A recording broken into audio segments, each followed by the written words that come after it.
પ્રશ્ન 7. હવે આ પ્રશ્ન જે છે આપણને 3 ભાગમાં વહેંચવામાં આવેલો છે. કાચના લેન્સ માટે f બરાબર 0.5 મીટર હોય તો લેન્સનો પાવર કેટલો હશે? તો પાવરનું સૂત્ર શું છે? p બરાબર 1/f. 1/f ફોકલ લેન્થ કેટલી આપી છે? 0.5. તો આપણે કહી શકીએ 1/0.5 બરાબર 2 ડાયોપ્ટર. તો પ્રશ્ન નંબર 1 થઈ ગયું.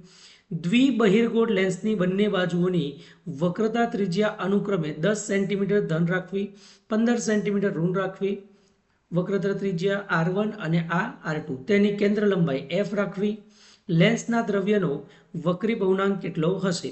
લેન્સ મેકરનું સૂત્રનો ઉપયોગ કરીને આ સોલ્વ કરી શકાય છે. R1 ધન રાખ્યું, R2 ઋણ રાખ્યું અને કેન્દ્ર લંબાઈ 12 સેન્ટીમીટર, હવા માટે વક્રી ભવનાંક 1 અને n2 આપણે શોધવાનું છે. ઓકે, તો શું કરીશું? લેન્સ મેકરનું સૂત્ર સૌથી પહેલા 1/f બરાબર n2 - n1/n1, બીજા બ્રેકેટમાં 1/r1 - 1/r2. ઓકે, n2 શોધવાનું છે તો n1 ખબર છે તો n1 ની જગ્યાએ 1 અને 1 મૂકી દેવું. R1 ધન છે, R2 ઋણ હોવાથી ઋણ અને ઋણ કેટલા થઈ જાય? ધન. તો 10 અને 15 નો ગુણાકાર કરીએ તો 150. 15 આ તરફ, 10 આ તરફ, તો 10 ને 15 25 ના છેદમાં 150. હવે જે છે 5/30 એનું સાદું રૂપ આવશે. n2 - 1 અહીંયા જે છે n2 - 1 ના છેદમાં 1, 1 લખો ના લખો કોઈ ફરક પડતો નથી. આ બાજુ 1/12. હવે જે છે આ 1/12 જે છે તે અને 1/6, 6 ને જે છે આ તરફ મોકલીએ, બરાબર, તો 6/12 એટલે 1/2. હવે n2 - 1, તો 1 ને આ તરફ મોકલીએ તો 1 + 1/2, તો 2 × 2 + 1 એટલે 3/2. 3/2 એટલે શું? 1.5. તો આપણે કહી શકીએ જે તે કાચ અથવા તો લેન્સનો વક્રી ભવનાંક કેટલો હશે? 1.5 જેટલો. આગળ ત્રીજા પ્રશ્નમાં પૂછ્યું છે એક બહિર્ગોળ લેન્સની હવામાં કેન્દ્ર લંબાઈ 20 સેન્ટીમીટર છે. કેન્દ્ર લંબાઈની વાત કરી છે તો પાણીમાં તેની કેન્દ્ર લંબાઈ કેટલી હોવી જોઈએ?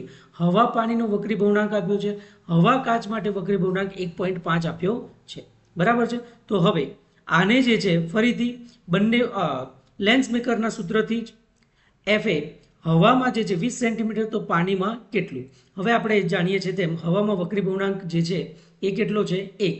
પાણીનો વક્રી ભવનાંક 1.33 અને કાચનો જે છે 1.5. હવે સૌથી પહેલા પ્રથમ કેસ કે જ્યારે લેન્સ હવામાં હોય ત્યારે, તો હવામાં લેન્સ હોય ત્યારે એક માધ્યમ હવા અને બીજું માધ્યમ કાચ તરીકે રાખતા 1/f n2 - n1. તો n2 શું છે? ગ્લાસ. અને n1 શું છે? એર, એટલે કે કાચ અને હવા. તો Ng - Na ના છેદમાં Na 1/r1 - 1/r2. હવે જે છે લેન્સ પાણીમાં હોય ત્યારે, બરાબર છે, તો એક માધ્યમ પાણી, એક માધ્યમ લેન્સ. તો બંનેનો વક્રી ભવનાંક માટે શું લખીશું? 1/fw બરાબર Ng - Nw ના છેદમાં Nw 1/r1 - 1/r2. હવે બંનેને સરખાવતા અથવા તો બંનેનો ગુણોત્તર લેતા તો આ બંને મૂલ્ય તો શું થવાના છે? કેન્સલ આઉટ થવાના છે, બરાબર છે. તો હવે Nw જે છે આ તરફ અને Ng - Nw Na સાથે જતા રહેશે, બરાબર છે. તો આ પ્રમાણેનું આપણને સમીકરણ મળે.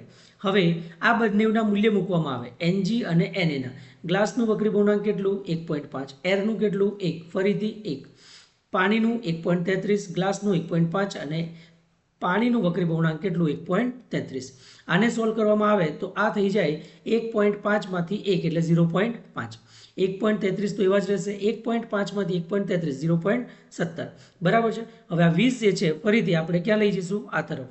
તો આ જે છે આનો ભાગાકાર કર્યા બાદ આનું 20 સાથે ગુણાકાર અને ત્યારબાદ 0.5 સાથે ગુણાકાર કરવાથી કેન્દ્ર લંબાઈ પાણીમાં જે છે 78.23 સેન્ટીમીટર આવી જાય.